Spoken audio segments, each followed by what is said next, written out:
আর একটা খবরে নজর রাখি যে ওয়াকফ নিয়ে প্রতিবাদের আবহে বিস্ফোরক তৃণমূল বিধায়ক দলের একাংশের বিরুদ্ধে ক্ষোভ। বিধায়কের মালদা রতুয়া এবং ওয়াকফে জমি দখল করে বিক্রির অভিযোগ রতুয়া তৃণমূল বিধায়ক সমর মুখোপাধ্যায়। যে দল ক্ষমতায় থাকে সেই দলের আশ্রয় থাকে মাফিয়ারা, বলছেন বিধায়ক। বিস্ফোরক অভিযোগ তুললেন তিনি। তৃণমূল বিধায়কের ইতিমধ্যেই থানায় অভিযোগ করেছেন এই সমর মুখোপাধ্যায়। একটু বিস্তারিত জানবো কি বললেন তিনি। টেলিফোন লাইনে রয়েছেন প্রতিনিধি সোমক লাহিড়ী। সোমক, বিধায়কের হঠাৎই মন্তব্য কেন, কি বললেন তিনি? দেখো, মালদার রতুয়ার তৃণমূল বিধায়ক সমর মুখোপাধ্যায় বর্ষিয়ান বিধায়ক তিনি অভিযোগ করেছেন যে তার এলাকা অর্থাৎ রতুয়া এলাকার রুকুন্দিপুর এলাকাতে বেশ কিছু জমি যেগুলো প্লট করে বিক্রি করে দেওয়া হয়েছে, যেগুলোর জমিগুলোর মালিক হচ্ছে ওয়াকফ বোর্ড, সেই জমিগুলো প্লট করে বিক্রি করে দেওয়া হচ্ছে এবং এক প্রকার জমি মাফিয়ারা যোগ সাজস করে এই জমিগুলি প্লট করে বিক্রি করে দিচ্ছে। তিনি ইতিমধ্যেই থানায় অভিযোগ করেছেন এবং এই গোটা বিষয়টা তিনি ওয়াকফ বোর্ডকে জানিয়েছেন। তাকে প্রশ্ন করা হয় এই জমি মাফিয়ারা কারা, তারা কাদের প্রশ্রয়ে থাকে। তিনি পরিষ্কার জানিয়েছেন যখন যে শাসক দল থাকে তাদের প্রশ্রয়ে থাকে তাকে এই জমি মাফিয়ারা। পাশাপাশি তিনি বলেছেন তিনি স্টেজ থেকে ছাড়বেন।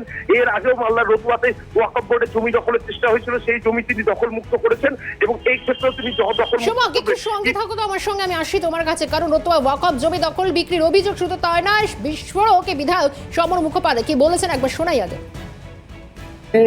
প্রায় ৭৫ বিঘা জমি ওয়াকফের চৌধুরী সাহেবরা একটা মসজিদ করেছেন। আজকে সেখানে আজান দেওয়ার লোক নাই, ওখানে ইমাম নাই, ও মসজিদ ভেঙে পড়ছে। আমার কাছে মসজিদ কমিটির লোকেরা এখানে এসেছিলেন, আজকেও আমি ডেকেছি ওনাদেরকে। এই মতোয়ালির সম্পত্তিতে মসজিদ চলতো, ইমামদের ভাতা চলতো, আর মসজিদ সংস্কারের কাজ চলতো, ওটা বন্ধ।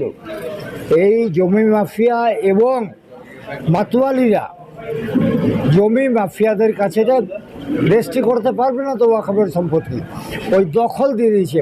আসল কথা, জমি মাফিয়ারাই এটা করছে, মাতোয়ালিদের কিছু টাকা দিয়ে।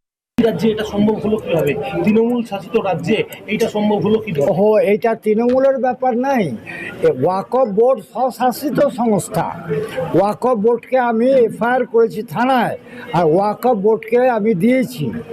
আমি ওয়াকফ বোর্ডের চেয়ারম্যান, আগে গনি সাহেব ছিলেন, গনি সাহেবের আমলে এই বাগান বাঁচিয়েছিলাম। ইয়াসিন কাটছিল, এখন কোন ইয়াসিন কাটছে সেটার জন্যই তো আপনাদের শরণার্থী। বিধায়কের বক্তব্য শোনালাম। ইতিমধ্যে আরো একবার যাই, সোমক রয়েছেন আমাদের সঙ্গে। সোমক, একেবারে বিধায়ক স্পষ্ট বলছেন যে ওয়াকফ বোর্ডের আন্ডারে প্রায় এত জমি যেভাবে দখল হয়ে যাচ্ছে, মাফিয়াদের কাণ্ড কারখানা, মাফিয়াদের দিকেই সরাসরি অভিযোগের আঙুল তুলছেন তিনি। সোমক, দেখো, একেবারে বিধায়ক সরাসরি অভিযোগ করেছেন একদল মাফিয়া এই ওয়াকফ বোর্ডের জমিগুলি সিংহভাগ দখল করে বিক্রি করে দিয়েছে প্লট করে, এবং বাকি যে জমিগুলি রয়েছে সেগুলো প্লট করে বিক্রি করার চেষ্টা করছে। এর আগেও মাফিয়ারা এই প্লট করে বিক্রি করেছিল ওয়াকফ বোর্ডের জমি এবং প্রত্যক্ষ মদতেই এই জমি বিক্রি করা হয়েছে বলে তিনি অভিযোগ করছেন। তিনি ইতিমধ্যেই থানায় অভিযোগ করেছেন এবং পাশাপাশি তিনি ওয়াকফ বোর্ডের কাছে গোটা বিষয়টা জানিয়েছেন। এর আগেও ওয়াকফ বোর্ডের জমি দখলের চেষ্টা হয়েছিল রতুয়াতে, সেই সময় তিনি জমি মুক্ত করেছিলেন, দখল মুক্ত করেছিলেন মাফিয়াদের হাত থেকে। তাকে প্রশ্ন করা হয় এই মাফিয়াদেরকে কারা প্রশ্রয় দেয়, কাদের আশ্রয়ে থাকে। তিনি পরিষ্কার অভিযোগ করেছেন যে যখন শাসক দল থাকে তার আশ্রয়ে থাকে, সরাসরি তার ইঙ্গিত দলেরই একাংশের বিরুদ্ধে। পাশাপাশি তিনি গোটা ঘটনার তদন্ত চেয়েছেন এবং তিনি বলেছেন এর পেছনে কারা আছে তা খতিয়ে দেখা উচিত। সেক্ষেত্রে যদি তার নাম থাকে বা অন্য কোনো নেতার নাম থাকে এই মাফিয়াদেরকে প্রশ্রয় দেয়, তাদেরকে যাতে দল বহিষ্কার করে দেয়। একেবারে এই পরিস্থিতি কোন দিকে যায় সেদিকে আমাদের নজর থাকবে। সোমককে ধন্যবাদ জানাবো। বিজেপির কি প্রতিক্রিয়া শোনাবো।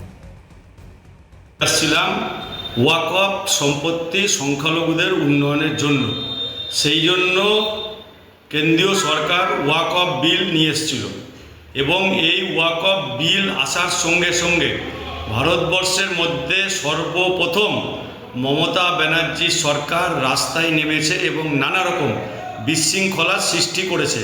তার কারণ মমতা ব্যানার্জির সরকারের যত মন্ত্রী এবং জমি মাফিয়া আছে এবং তৃণমূলের নেতৃত্ব আছে সংখ্যালঘু যারা, তাদের কাছে কোটি কোটি টাকার ওয়াকফ সম্পত্তি দখল করে তারা এর ব্যবসা চালাচ্ছে। বিজেপির অভিযোগও শুনলাম এবং রতুয়া তৃণমূল বিধায়ক দীর্ঘদিনের বর্ষিয়ান বিধায়ক সমর মুখোপাধ্যায়, তার অভিযোগ যে দল ক্ষমতায় থাকে সে দল আশ্রয়ে থাকে মাফিয়ারা।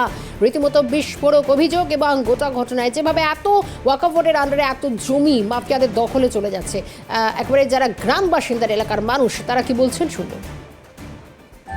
মানে প্রতিবাদ করলে বলতে চাইছেন কি হবে? প্রতিবাদ আমরা দেখুন, আমরা তাদের যা বাহুবল, ওই বাহুবলের সঙ্গে আমরা প্রতিবাদে যেতে পারবো না।